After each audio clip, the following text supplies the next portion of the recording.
પાર સતત કારોબાર જોવા મળી રહ્યો છે. પણ સાથે સાથે બીજું મહત્વપૂર્ણ કારણ એ છે કે મ્યુચ્યુઅલ ફંડ હાઉસીસ જે આપણા ડોમેસ્ટિક છે તેઓએ ભરપૂર ખરીદદારી માર્ચ મહિનામાં HDFC બેંકના શેરમાં કરી છે. શું ખરીદદારી કરી છે, કેટલી ખરીદદારી છે અને શું તમામ ડિટેલ્સ છે જાણી લઈએ. મારા સહયોગી મિરલ આપણી સાથે જોડાયેલા છે.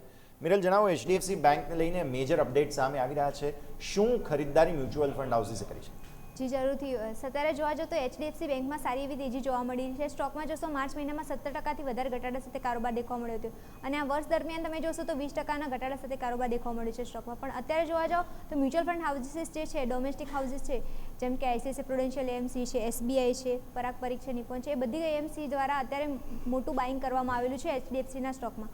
ઓવરઓલ જોવા જાઓ તો અત્યારે સ્ટોકની વેલ્યુએશન સારી લાગી રહી છે, જેના કારણે લોકો બાઇંગ કરી રહ્યા છે. અને અત્યારે જે મેનેજમેન્ટના જે ઇસ્યુ હતા એમાં થોડો પ્રોબ્લેમ હતો, એના કારણે શોર્ટ ટર્મમાં અત્યારે થોડી સ્ટોકમાં ઘટાડો દેખવા મળ્યો છે, પણ લોંગ ટર્મમાં એમને ફ્યુચર સારું દેખવા મળી રહ્યું છે, જેના કારણે એ લોકોએ બાઇંગ કરેલું છે. એમાં ICICI પ્રુડેન્શિયલનું AMCનું તમે નજર કરશો 5000 કરોડનું એમને બાઇંગ કરેલું છે. સાથે તમે જો નજર કરશો SBI પણ જોવા જાઓ તો સારી એવી ખરીદી કરેલી છે. નિપ્પોન ઇન્ડિયા, આ ત્રણ જે છે AMC એમને સૌથી વધારે ખરીદી કરેલી છે. અને એમાં ઓવરઓલ દેખવા જાઓ તો ડોમેસ્ટિક મ્યુચ્યુઅલ ફંડ દ્વારા ઓવરઓલ દેખવા જાઓ તો 17,250ની ખરીદી કરવામાં આવેલી છે HDFC બેંકના સ્ટોકમાં. તો ઓવરઓલ યસ, અત્યારે જોવા જાઓ તો HDFCનો જે સ્ટોક છે એમાં સૌથી વધારે આજની તારીખમાં જોશો તો આજે સારી એવી તેજી દેખવા મળી છે. પણ જે ઘટાડો હતો એનો સૌથી મોટો બેનિફિટ આ ડોમેસ્ટિક ઇન્વેસ્ટર જે છે મ્યુચ્યુઅલ ફંડના, એમને ફાયદો ઉઠાવ્યો છે. બિલકુલ. તો આ સંકેતો છે ધ્યાન પર રાખીશું. આભાર મિરલ આપનો અમારા સાથે જોડવા માટે થઈને.